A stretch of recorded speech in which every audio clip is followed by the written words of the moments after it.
Kevon Watt o mas kilalang kay Showtime, isang sikat na Canadian streetballer at YouTube influencer, ay kasalukuyang naharap sa malaking kontrobersya sa Pilipinas. Maraming netizens at mga manlalaro gaya ni Kian Baclaan at Jackson Purpose ang bumatikos sa kanya dahil sa umano'y kawalan ng respeto at sobrang pagiging barupal kumadumi maglaro laban sa mga Pinoy. Lalong uminit ang sitwasyon nang magpahayag siya na si Manny Pacquiao lang ang tanging Pinoy na makakatalo sa kanya sa 1v1 basketball.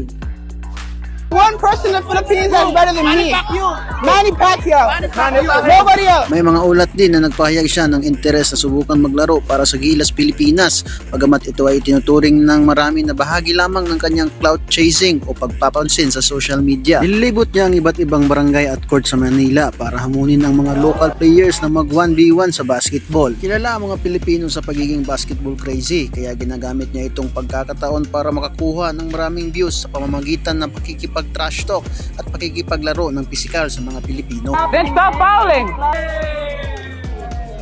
Ang kanyang layunin ay ipakita ang kanyang galing sa streetball sa harap ng mga Pinoy fans at i-upload ito bilang vlog sa Facebook at sa YouTube o sa ibang social media ni Kay Showtime. Ayon sa mga ulat noong huling bahagi ng Pebrero 2026, si Kay Showtime ay nabaan sa Pilipinas at nahaharap sa deportasyon. Naugat ito sa kanyang kontrobersyal na behavior sa mga one-on-one exhibition games.